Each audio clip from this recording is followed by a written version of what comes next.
Hello everybody, and you're very welcome along to this week's Cop Council podcast here on the Anfield Agenda. My name's Craig, I'll be your host, and I'm joined this week by Chris, by Tom, and by Daz from On The Bench LFC. Gents, I've seen something this week that made me think. I've seen a tweet from Andy Heaton of the Anfield Wrap, and he kind of talked about something that this final is a little bit different for Liverpoolians and I suppose people in Liverpool, is that usually when you see a Champions League final, you see a mass exodus from the city of Liverpool to Rome, to Paris, to Istanbul, wherever it may be. And yes, that is happening this time, but what's different about this final is there's a mass influx of people heading to Liverpool, whether it be for the screening at Anfield, the screening at the Olympia, the screenings in all the bars around the city centre, now the screening over at the Echo Arena as well.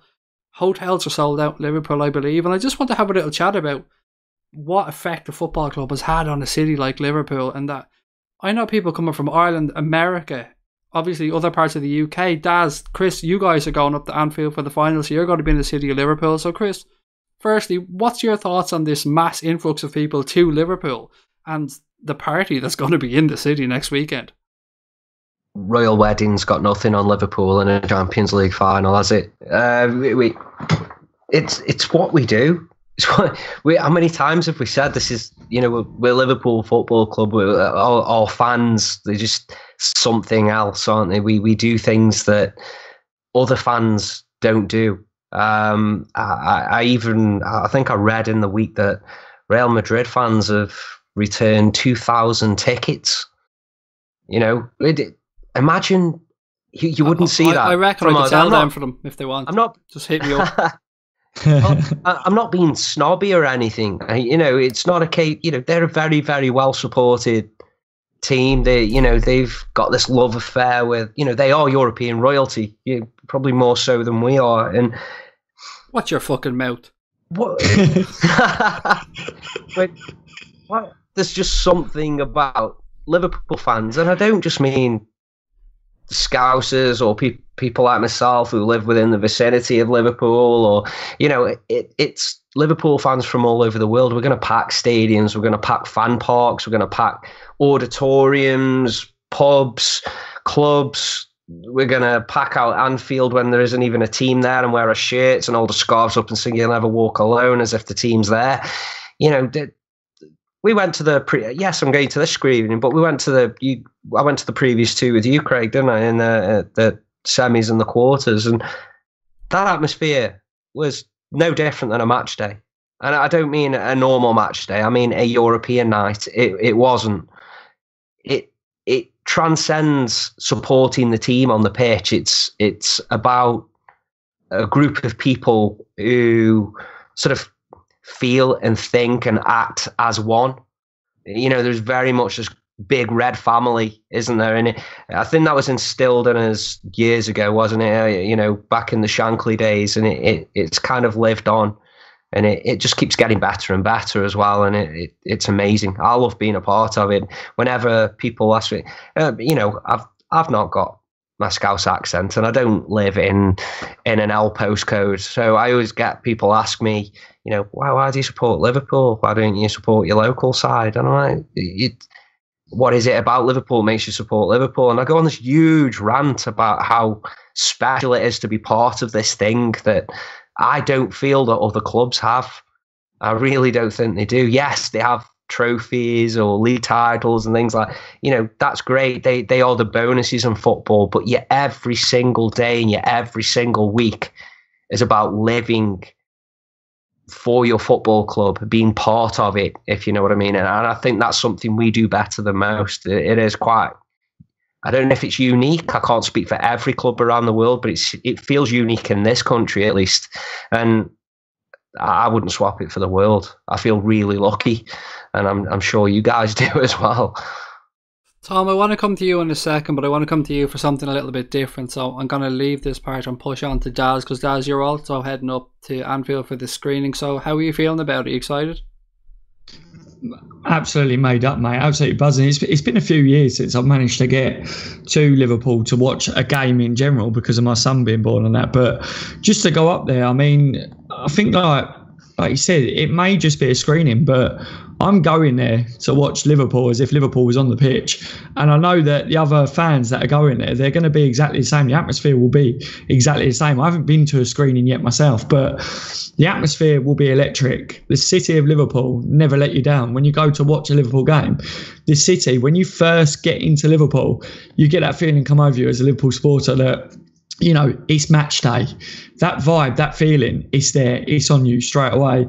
And, you know, travelling to Liverpool for me, I come from down south, so I get that feeling all the way up there, and it intensifies as I go up there. And obviously, such a game like this, I think I've been lucky in my life. Istanbul was in my lifetime of supporting Liverpool. But for a lot of the fans that I know that I've been speaking to that are going to watch this game in any way, shape or form, this is like the biggest game of their life so far, watching Liverpool. And some of them guys can't go to Liverpool. Some of them are just cramming pubs where they live. Some of them are watching it in their front rooms. And I think for every single Liverpool player, no matter where you are around the world, you're all going to have that same feeling. But for the city of Liverpool, you know, this is massive. This is having a football club like Liverpool in your city. You know, Liverpool has its history in other aspects as well, but the football club of Liverpool, what it will do for business, everything. I mean, there is talk that, you know, with a parade and stuff, which is on a negative thing, but surely Liverpool bringing home that Champions League Cup is going to boost everything for Liverpool City as well. It's got to. So I don't know. I don't know what the majority of people are thinking about that live in Liverpool, especially if they're not Liverpool supporters. But for me, being a Liverpool supporter, I don't live in Liverpool, but I would love to be there. I would love to have a business in Liverpool, because around these sort of occasions, the atmosphere must be amazing just to be around and just to watch people that support that club, you know, just walking down the street. Surely everyone's in such a good mood. We can open up a proper sized chocolate bar shop in Liverpool. And we can sell proper sized chocolate bars. Tom. Mo Salah's. There you go.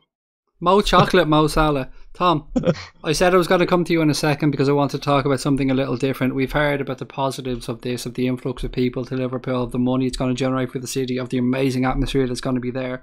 But with the Champions League final, with an influx of people, comes a cost. And that cost has come with bars charging people in that don't normally charge, with people being overpriced on tickets, people being overpriced on hotel rooms. There's a bit of a downside to this as well.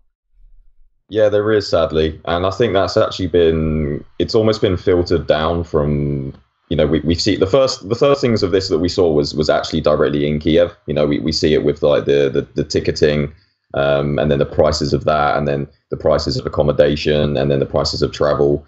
And then, you know, again, that's, like I said, that's been filtered all the way back into Liverpool and even into London as well, where I live, where, like you said, there's going to be bars charging people a lot more on the door just to get in, just to see it. You know, there's all the extra ticketing. The hotels have probably put their prices up a little bit. It's all completely packed out.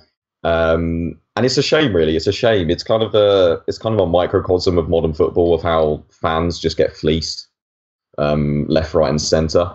And yeah, it's just it like I said, it's all a money game now, and it's not even just the big corporations in football that do it. It seems to be everyone that takes advantage of fans and of that kind of die-hard nature that you have to watch your team.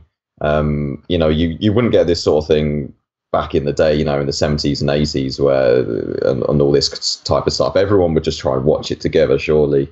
And it will be more important that everyone gets to watch it than the fact of, you know, people charging other fans in particular. I think this is probably the worst part, actually, is charging other fans higher, you know, and extortionate rates on tickets and hotels and stuff like that. You know, that's people that are fans of your own club, and you're literally just fleecing them. It's just like, oh, how fucking low can you get? Absolutely destroying one of your own people, in a sense.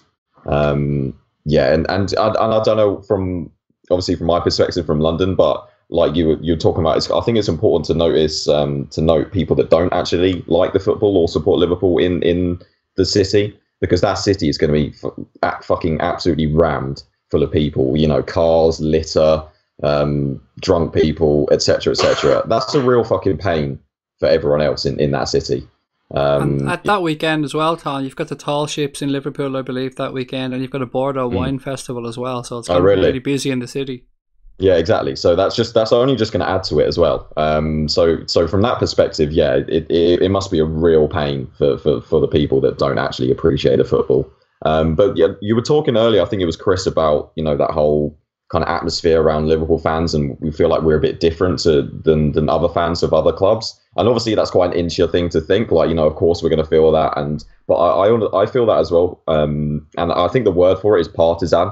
I feel like we're real like partisan support, like no matter what, we're going to support that team. And I feel like that's something that other teams don't really have anymore. You think of the FA Cup final yesterday. I mean, were United and Chelsea fans really like that vamped up for it? I don't know. I mean, I feel like no one was really like that bothered by it, really. I don't know. Maybe that's just because it was United and Chelsea, and we don't like those clubs, and they play boring football. And it was a boring final. It was the fucking worst FA Cup final I've seen in a long time. But it was an absolute cunt off. Exactly, but just from my like viewship of what that final was, if that was Liverpool versus Chelsea, Liverpool versus United, etc., our fan base and the whole furore around it would be way more vamped up than it was for that game. That's just my opinion. I'm probably wrong, but I don't know. I feel like the word for it was partisan. I feel like it's just that die-hard nature of support. I have to say that the club don't fall into that category of overcharging, by the way, because I feel that £10 and £5 for children into the screening is incredibly fair value. And I want to also give a shout out to Boss Nights Out, who do a lot of good nights in Liverpool when there's stuff happening. And again, they're not overcharging. And there's many venues in the city centre that aren't overcharging, but for those that are, particularly bars, you'd imagine that people will be happy to get the custom because they're all going to be rammed there. The tills are going to be ringing all night long. Yeah, maybe they could jack up their prices behind the bar a little bit or something, but to charge people into, especially just a bar, Tom, like a pub, to go and watch a game, seems a bit over the top. That's the thing, and you're right. It's not everyone that's doing it, and I don't want to tarnish everyone with the same brush, but you're right. It's you can expect an increase in business anyway, just from the sheer volume, and fair enough. If you're putting your prices up a little bit or whatever. It's supply and demand. Yeah, we get it, right? You're going to take advantage, but it's that line, isn't it? It's that fine line between making some extra money and absolutely fleecing loyal supporters, particularly if you're a fan yourself. And that's just that. Like I said earlier, that's just disgraceful. Charging way more than retail for someone that's a fan of the club that you support as well. I mean, that's so low, just so low. I've been really delighted actually to see the amount of Reds out there who've been helping each other out with Kiev, whether it be with flights or with cost price tickets. And some people have had match tickets that haven't had a flight. Other lads have had flights and haven't had a match ticket. There's been people exchanging and helping each other out, and it really feels good to see that happening. And again, as what Tom touched on, I believe that's something that is almost unique to happen in our fan base. There is a real element of unity and family there, and Klopp coming to the club has certainly harboured that and certainly brought us all together. But it's all about one thing, gents. The last thing I want to talk about tonight, Kiev, next Saturday. We're going for number 6.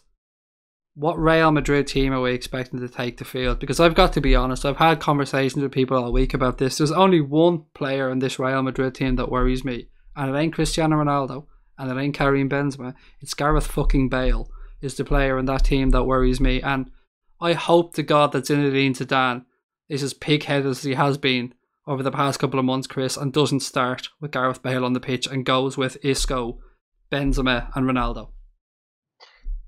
Well, he's not been a player that's often played 2 games in a week or something like that. Certainly while Zidane has been at the helm, and he played yesterday, didn't he?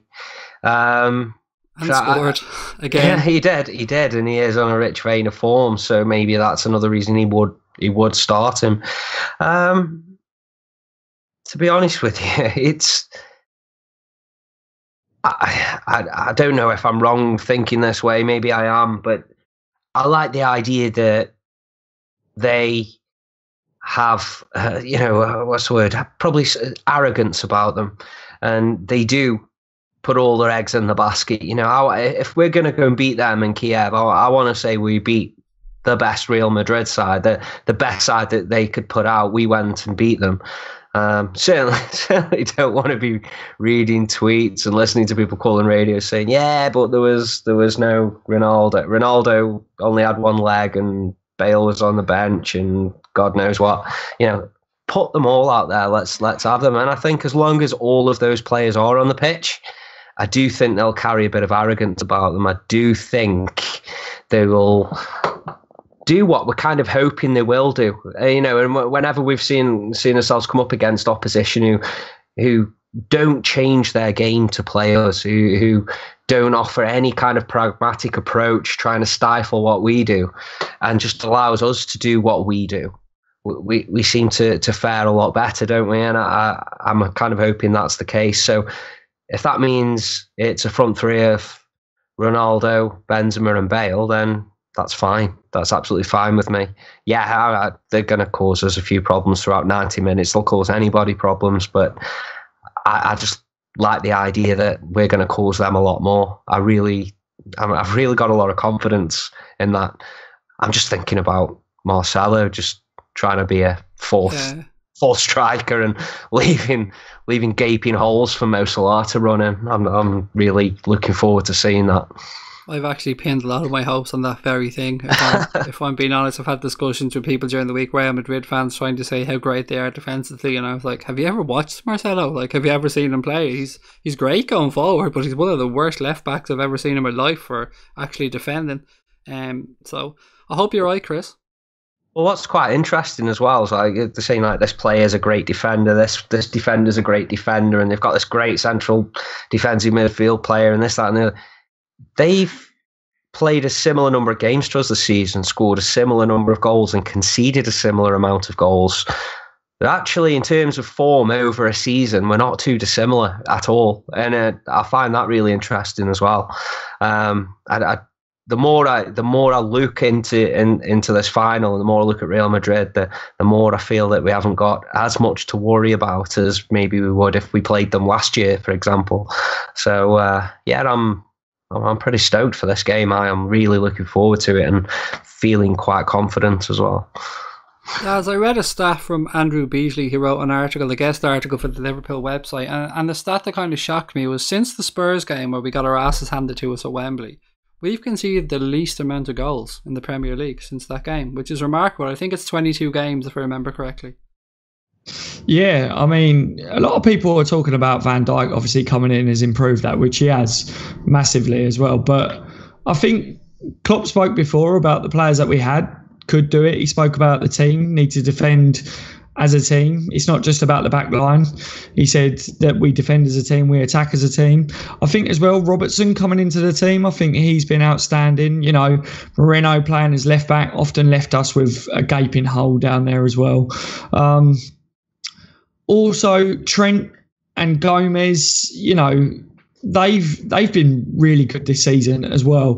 Lovren's found a bit of form towards the end of the season. He does have some problems defensively, but I think as well, one of the key things that I want to point out, Karius now being made number one goalkeeper, and that uncertainty that was who is our number one goalkeeper, the rotation in Champions League and Premier League. I think just the lads knowing who's going to be behind them constantly, Karius getting more and more confident as the games are going on, that's going to help. Van Dijk gives the confidence to the boys, but as a defender, growing up playing in football teams, the lads that was my friends that were defenders always used to say that when you know that you've got a good keeper behind you, you know that if someone does beat you, you've got a keeper that's going to be off the line quick. That does give them confidence as well. So I think all of it on the whole does have a big factor into why Liverpool are now not conceding that many goals. And Klopp did try and tell us that a while ago, but I think a lot of us just was looking at it like, no, we make too many mistakes. It's not good enough. We need to go into a transfer market. But I think now we are starting to see that, and we are seeing it more. And I think, yes, Real Madrid have got an amazing attack, but I think personally that Liverpool, with the way we defend from the front as well, yes, Bale does scare me. Yes, Ronaldo can cause us problems. Yes, they can cause anyone problems, but are they going to get the ball up to them as much as what they will if they play against the teams in their league every week? They're coming up against a team that is going to try and stop them from getting that supply up to them. So I think Liverpool training for this game and tactically looking at this will try and smother them before the ball even gets up to them, for me. So I don't think we're going to be relying on that back line. I think we're going to be going back to what Klopp spoke about before. We're going to defend this as a team, and that will start with Bobby Firmino at the top, and he is the best at doing that. So I'm looking for that. I'm looking for their midfielders. They're going to be arrogant. They're going to be, we're the best at this. They're going to want to pass the ball around between them. And I think Liverpool are going to catch them off guard. I really do. I think we're going to be picking up all them loose balls in midfield. And I can see them not even getting much supply up the top, especially in the first half. I think they will change things once they realise it's not working. But in the first half, I can see us having quite a lot of joy, to be honest, against them. On a separate note, did you guys see the Liverpool team paid a little visit to Danny Agger's gaff this week? And that house didn't look too shabby. I thought it was a hotel at first. If you guys haven't seen the pictures, go on, have a look. Daniel Agger's house looks ridiculous. I mean, talk about footballers getting paid too much money, Tom. Danny Agger, his gaff, out of this world. Did you actually see, the funniest thing I saw from that was the whole squad photo? And did you see Milner's t-shirt? Did you see what was on it? It was like a naked girl or something, like looking at herself in the mirror. And like everyone was like, "Who is this James Milner? Like, what have we done with him? Like, what is this guy now that he's on Twitter? He just become like an absolute savage or something, like real life." I've seen everyone's head fall off because Salah wasn't in the picture. Like, where's Salah? Where's Salah? Where's Salah? Where the hell is Salah? Tom, but going back to talk about the Real Madrid game, what are you expecting? Are you expecting any surprises from Klopp or any surprises from Zidane in regards to the starting 11s? To be fair, in terms of Real Madrid's starting 11, I haven't really watched them or know exactly about their, who's been playing recently or not. I know about Bale, and there's been a bit of debate about him if he's going to start, and I know that he scored about 3 or 4 goals in the last couple of starts that he's had.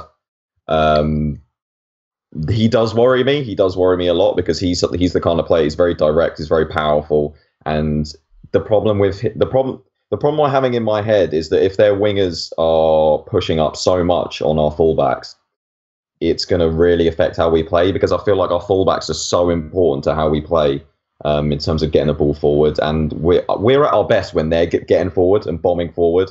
And they're not. I don't think they're going to be able to do that as effectively against them, the likes of Bale and Ronaldo, etc., etc. Of course, you can look at that on the flip side. Their fullbacks are going to be coming at us. There's going to be space in behind. And, our fullbacks are going to get ahead as well, hopefully. So their wingers are going to have to defend at some points in the game. So there's always flips and switches in my head. Like it's just constantly going around like what's going to happen. In terms of if there's going to be any surprises our end, I don't think we have any room for any surprises in terms of the squad and what that's given us at the moment with injuries. I think we all know pretty much the starting 11, I think.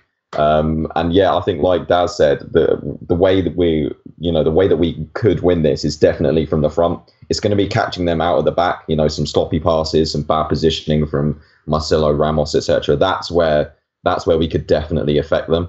My only other concern is that they are, as a Spanish team, and the quality of players that they've got, particularly in midfield as well, and defence on the ball, they're absolutely fantastic. They're up there with City in terms of the passing that they can do, tight spaces, and we could run and run and run and press as much as we can and as well as we ever could.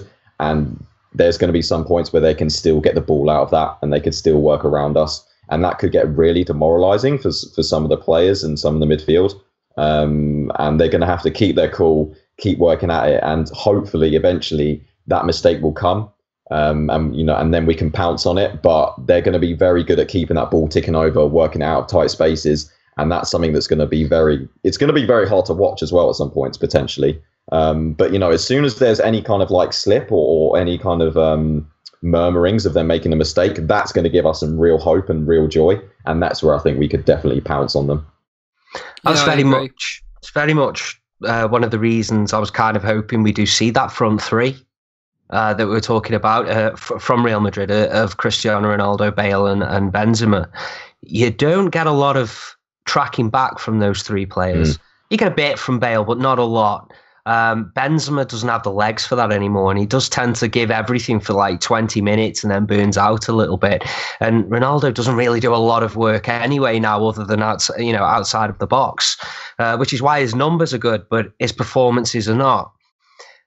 If they're playing that front 3, they can't overload that midfield. And you're right to touch on that, Tom. They do have almost press-proof midfield players like Modric and Kroos, for example. But we do watch them a lot in games where they do seem to be allowed a lot of time on the ball. They will have not come up against this Liverpool team or a team like Liverpool. Yeah. And I think if they play that front 3 and they're leaving 3 players isolated against our 3 plus Bobby dropping, with that press, I do think they'll struggle. And that's kind of what I'm hoping for. Whereas if they leave one of those front three out, drop another player in midfield. So let's say they play a defensive midfield player like Casemiro, and then you're probably looking at Isco, Cruz and Modric, who do appear to be three press-proof players. We saw Chelsea kind of do it a little bit, and Man City for a while overload that midfield with that extra midfield player, who are all very comfortable on the ball, and it did cause us some problems in the press. We couldn't get out there and press them well enough.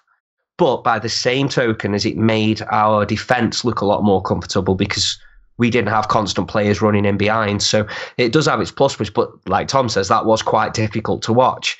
However difficult it was to watch, we didn't really look troubled. Yet we can still, in those instances, trouble the opposition because we do break very well. So I'm kind of hoping for that front three. And that's the reason why, because I feel if they do drop that extra man into midfield, they can sort of counter our press a little bit. And I think that's what we're going for, isn't it? After having a week off, we looked a bit more of ourselves last week. And I think we are going to try and go all guns blazing, full gegenpressing football that we used to. Sorry, go on. No, you touched on there about Manchester City and overloading the midfield against us, particularly at the start of the second leg at the City Manchester Stadium, or the Etihad, or whatever the hell they've sold the name for this week. But what pleased me most about that game, Chris, and what kind of gives me hope going into the final if Real Madrid did that, is Klopp got them in at half-time and he worked that out. He said there was just a few little adjustments he had to make that changed the game completely in the second half. We've seen Liverpool go on then to beat Manchester City 2-1. Well, that's another excellent point as well, because this is something nobody seems to have talked about, and it's the fact that Klopp is a very, very, very good manager. He's a top manager.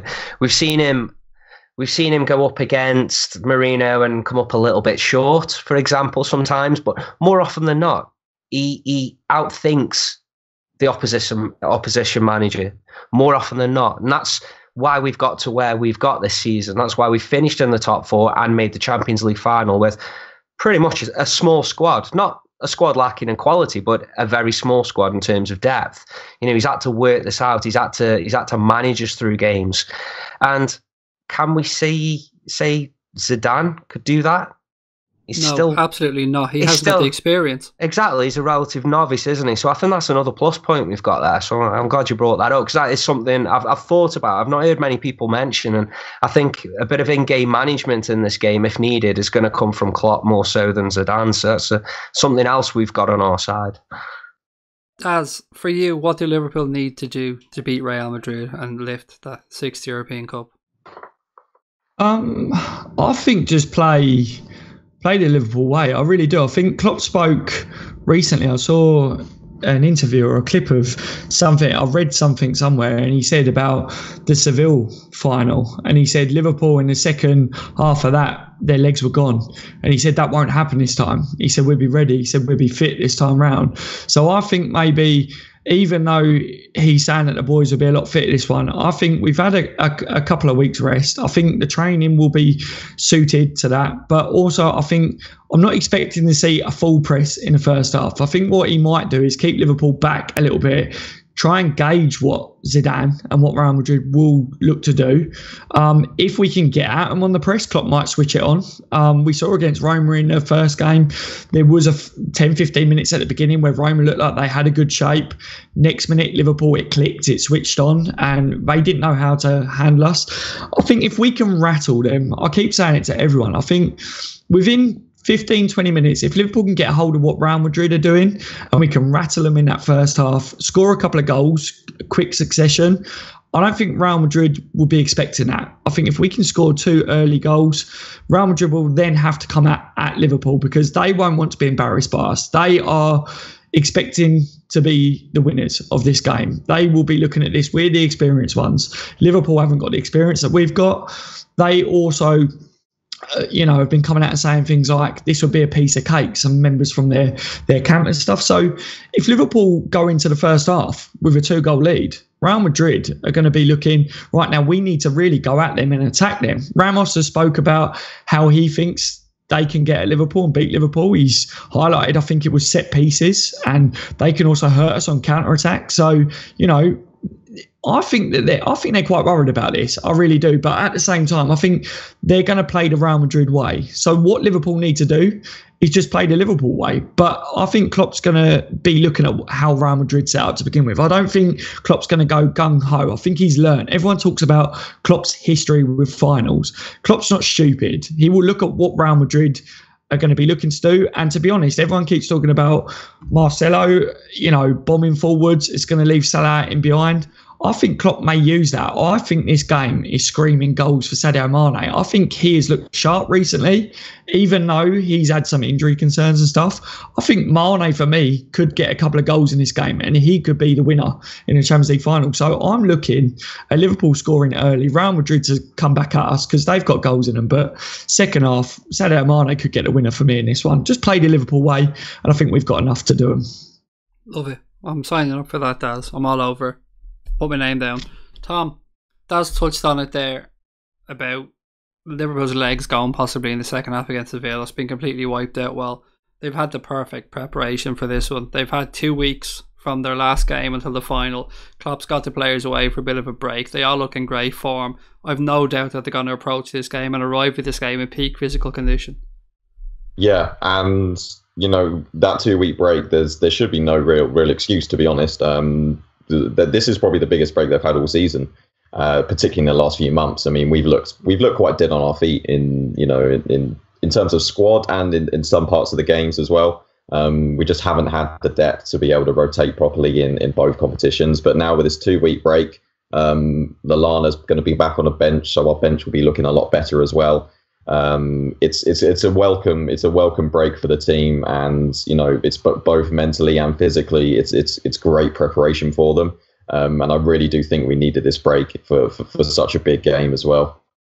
In terms of actually beating Madrid, I know it's going to sound really obvious here, I put my Captain Obvious Danny Murphy hat on, but it's going to be taking the chances. I think the one criticism that we could have given in the last game of the season, and I know we won that 4-5-0, so it's hard to criticize a game like that when we won it, but it was that first half when we didn't take all of our chances, and it was chance after chance after chance. We genuinely could have been 6-7-0 up in that first half, and some of them were piss easy chances as well, and we're gonna get some of those chances against Real Madrid, and if we don't take them, it's going to, obviously completely changes the course of the game, obviously, but mentally as well, what does that do to Sadio Mane, for example? Is he going to pass it next time, or is he going to try and smash it in?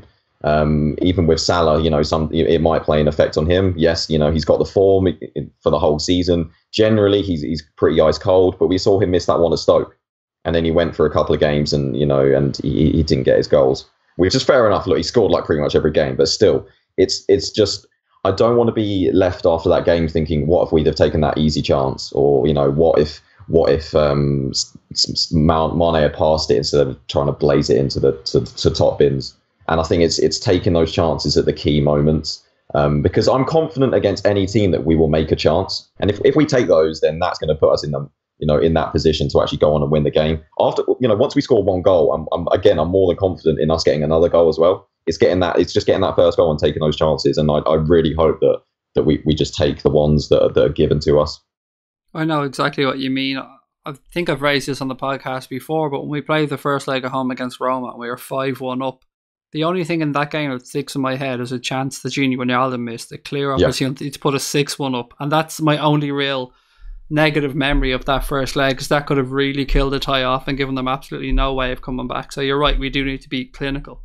But that's the thing, if Real Madrid get those chances, I'm also very confident that they'll take them. They're not the kind of team to miss those kind of chances. Ronaldo is not going to miss those chances. I can guarantee that, and that's why I think it's doubly important that we take ours. Because against a team like Real Madrid, we might not get that many. Even though we are a quality attacking team, we might not get an easier chance than, for example, one that we get in that first half. And then and then we're sitting there thinking, oh shit, what if and what that. And that I just don't want to come out of this game with any regrets. If we go on and play a fantastic game of football, score a couple of goals, put in a great performance, but we still lose, then fair play. then I can't have any complaints with that. You know, Real Madrid are a better team than us. They are a better team. Let's just face facts. But we have got more than enough quality to beat them, particularly in that attacking area. And, you know, if we take those chances, then we've got a really, really, really good opportunity to get that 6th European Cup. I want to know what you guys think, but a few people are saying if it went to penalties, would you be confident that our team, considering Real Madrid have got the experience, do you think that we can do them in penalty shootouts? Because for me, that would be the time that I would really start. It's squeaky bum time if it gets to penalties for me. Throughout the game, I can see Liverpool can match them, but when it comes to penalties, I would be a bit concerned that the occasion would start to get to the boys. Oh God, that's a good question. You know what? Just outside of James Milner, I'm not very confident. Salah, possibly confident. Firmino never fills me with confidence when he takes a penalty. Never. I don't know what it is about him. I don't know is the answer, Daz, but it's a damn good question. I would probably feel slight underdogs though if I'm being wholly honest about it. What do you guys, Tom, Chris? What are your thoughts? I mean, you just think through that Real Madrid squad. They got penalty takers left, right, and centre. I mean, Ronaldo, Bale, Benzema, Cruz, Modric, Marcelo, Ramos. I know he likes to blaze one over the bar, but he still takes them. And again, it's that experience. It's that competition experience. They literally live for this competition.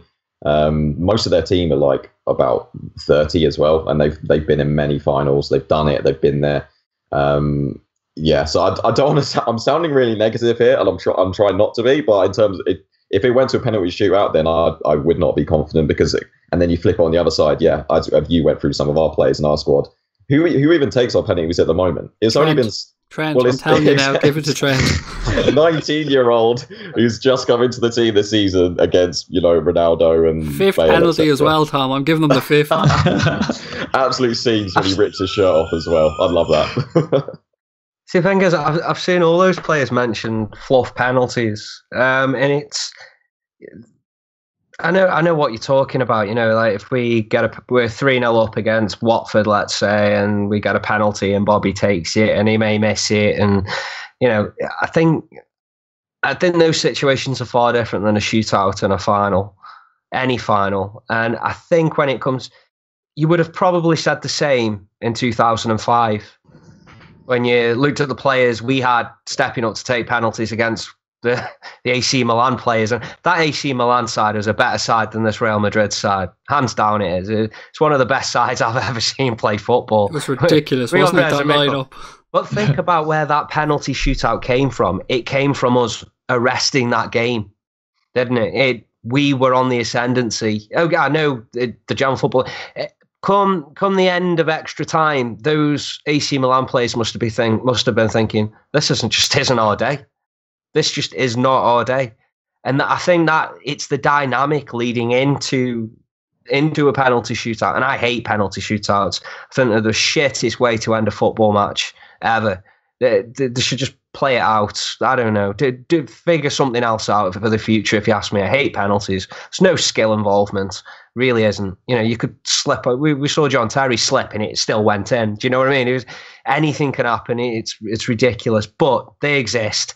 And I think the dynamic leading into that penalty shootout can have a massive effect. So I think if Liverpool were 3-0 up at half time and Real Madrid came back 3-3 and went through extra time. So basically, imagine we were AC Milan from 2005.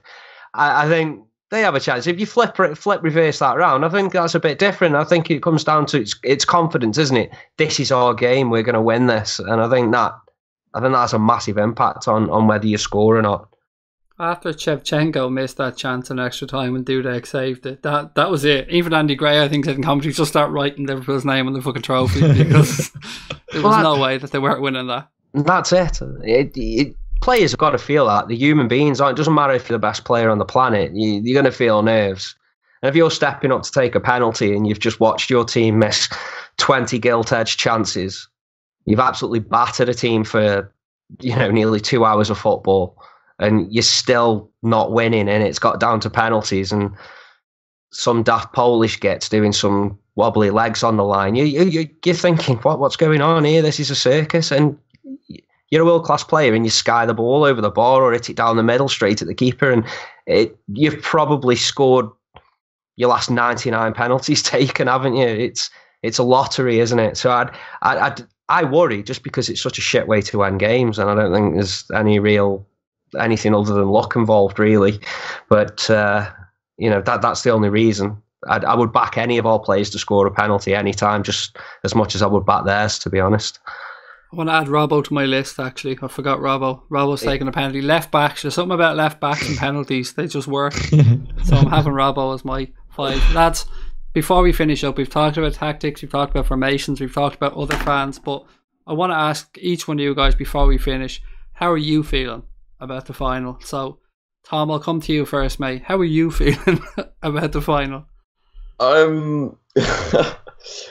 think I really don't want to be like negative or try and think of like what if and stuff like that, but I think it's just the way my mind works. I've kind of been not trying to think about it too much because I just don't, otherwise I'll just kind of eat myself up just thinking about what's going to happen, and I don't want to, in my head, this is going to sound really big, I don't want to get too hyped up just so then I'm not too disappointed if we fuck it up. Don't get me wrong, I'm so happy that we're here, and like I'm so I guess I'm spoiled by the fact that we've actually got this far, and I do really appreciate what we've done. It's just this one. It's literally just 90 minutes of do or die. It's like, but then even if we lose, I'm going to be so proud of the team. So I don't know if you're following what I'm saying, but I think you can probably like guess that I'm just so like scatty just even thinking about this fucking match. It's like I don't even know what to think at the moment. I don't even know where I'm watching it yet. I might even go up to Liverpool. Yeah, I haven't even fully decided. So I'm literally kind of keeping it just kind of there in the kind of back of my mind, but also about every 10 minutes or so, I think, oh yeah, we're in the Champions League final. I'm basically bipolar, Craig. I'm basically completely bipolar at the moment. I don't think you're on your own. I really do not think you're on your own, buddy. Daz, how are you? How are you feeling? I'm a firm believer in like law of attraction and stuff. So I think with everything in life, you just got to be positive. If we all are positive that we're going to win this final, then there's only one outcome: Liverpool win this final. Because if there's any doubt that we lose against Real Madrid, then it may just happen. So I don't want to think that we're going to lose at all. But if it was to happen, then I'm pretty sure that every single one of those boys that are on the pitch on that day would have given it everything they've got. Klopp would have given it everything leading up to this. All season, those boys have been outstanding. With the injuries that we've been seeing recently, you can tell that every single one of those are putting everything on the line to play for that shirt at the moment. And, you know, the fans, the support, everything. This has been a journey that I've been proud of to watch and to be a part of. If we lose, it just wasn't our year to win it. And I think we go again. I think we go again next year and see what we can do next year. But I'm just going to be positive. But yes, when I'm on my way up to Anfield to watch it, the nerves will kick in, but I'm pretty sure 5 minutes into the game, I'm going to be like, right, let's see what Liverpool have got. Let's see what Real Madrid have got. Hopefully, Liverpool start to kick the shit out of them all over the pitch. That's what I'm waiting to see. Daz, have you ever cried watching football? Yeah. I remember Istanbul, I was quite young when I was watching that, but we nearly turned it off. When at half time we nearly turned it off, and I was really upset with that. And then when we brought that back and we won that, I cried then. But again, I was young. I cried over England once. And when we made it into the Champions League final, I was actually towards the end of a live stream. I turned the live stream off at the end because I got emotional. I literally sat there and I was waffling, and I thought, I need to just end the live stream because it come over me because I thought this is so good that we've made the Champions League final with everything that's going on. And even though men should now talk about their emotions, and I'm a big one for saying men need to talk about their emotions now these days, I just didn't know what to do. And I thought if I cry on live stream, do you know what I mean? I thought many people would be so surprised, Daz. The channel owner in you should have been like, fuck me, this is content. Just let it go. Just let the tears go. I know. But, you know, I that was how overwhelmed I felt at the time. I didn't know how to react, so I was like, I've got to go, and I literally ended it. And I remember just saying to my missus, I was like, this is how much it means to me as a Liverpool supporter making a Champions League final this time, and whether we win or lose in the final, you know, it is emotional as a Liverpool supporter. But yeah, I think if you do love football, whether you're a Liverpool supporter or not, you will have times like this where you will feel that emotions come over, and you will feel the tears come, and it is a big deal. It is a big deal. You know, I'm probably one of the coldest people you're ever going to meet. I didn't cry at my father's funeral, didn't cry at my mother's funeral, didn't cry at my grandparents' funeral, didn't cry when my kids were born. I cried like a bitch when I was leaving the Ataturk Stadium and I was walking across the wasteland towards the coaches. I almost cried the other day when I was showing my daughter, I think I said this in the pod as well, I was showing her the highlights of the Miracle of Istanbul and I was welling up there. There's something about football. I don't know what it is, but there is. And Chris, whatever happens, mate, it's been one hell of a ride. Well, you put it perfectly there, and that's just kind of how I view it. I absolutely I'm loving every minute of it. Yeah, like Tom said, you would just as easily lose, but so what? Really, so what? It's a football match. But it's a football match that we see, a handful of times in our lifetime. You know, look how good Fergie's Manchester United side was. How many Champions League finals did they get to? You know, it doesn't happen every couple of years, every 3 years, every 4 years, every 5 years. It doesn't. You know, these are rare occasions and you've got to drink it all in. You really have. You've got to enjoy every moment of it, win, lose or draw. And we've got there, and we've got there against the odds, really, haven't we? We shouldn't be here. We shouldn't be in the final, and we are. You know, and up to now, look at the goals we've scored. How many goals we've scored? We've tore Europe up this season, and it's been absolute magic. And I literally can't think about anything else at the moment. I know, obviously, we do these pods, and you're talking to me about who's going to partner for Van Dijk next season. I don't care. I only care who partners him on Saturday. I can't see past Saturday. I don't give a shit if Fekir can fuck off. I really don't give two shits who we're signing next season, because we've still got one more game this season, and it happens to be the biggest game of this season and possibly the biggest game of our next 10 years. And then once that game's over, win, lose or draw, then I'll start worrying about next season. And I'm already getting the sleepless nights. And like you, Craig, I'm quite cold with things. I don't cry, I don't get over emotional.